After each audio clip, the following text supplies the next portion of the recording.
Hello, I'm Beth Mercurio. I taught kindergarten at North Broadway for, are you ready for this? 26 years. This was my school. I was in the same room almost the whole time. So it's a pleasure to read to you. I will be reading chapter 25. Technically, of course, he was not alone. Lucius Clark's shop was filled with dolls. Baby dolls and dolls with eyes that opened and closed, and dolls with painted on eyes, dolls dressed as queens, and dolls wearing sailor suits. Edward had never cared for dolls.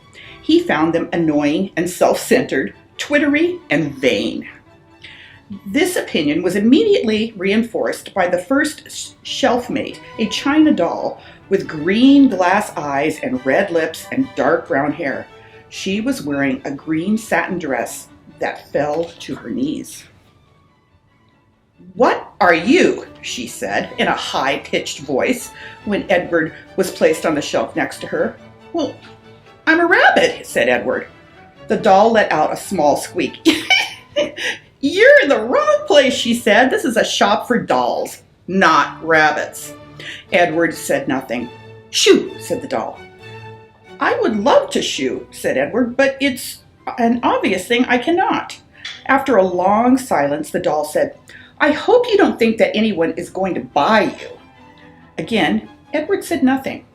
The people who come here want dolls, not rabbits. They want baby dolls or elegant dolls, such as myself, dolls with pretty dresses and dolls with eyes that open and close. "I have no interest in being purchased," said Edward. The doll gasped. "You don't want someone to buy you?" she said.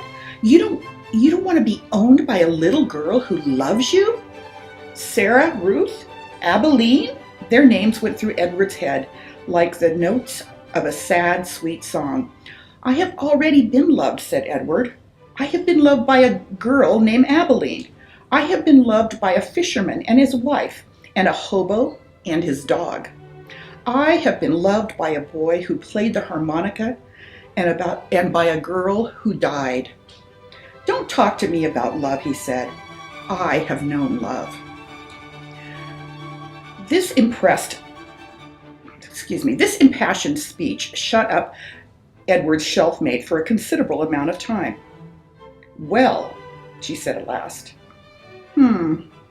Still, my point is no one is going to buy you." They did not speak to each other again. The doll was sold 2 weeks later to a grandmother who was purchasing it for her grandchild. "Yes," she said to Lucius Clark, "that one right there, the one with the pretty green dress, she is quite lovely." "Yes," said Lucius, "she is, isn't she?" And he plucked the doll from the shelf. Goodbye and good riddance, thought Edward. The spot next to the rabbit stayed vacant for some time.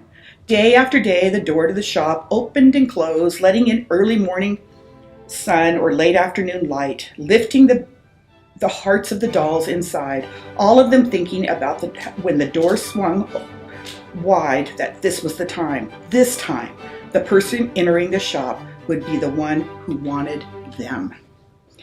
Edward was the lone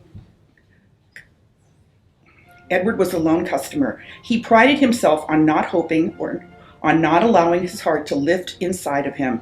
He prided himself on keeping his heart silent, immobile, closed tight. "I am done with hope," thought Edward Tulane. And then, one day, at dusk, right before the shop was closed, Lucius Clark placed another doll on the shelf next to Edward.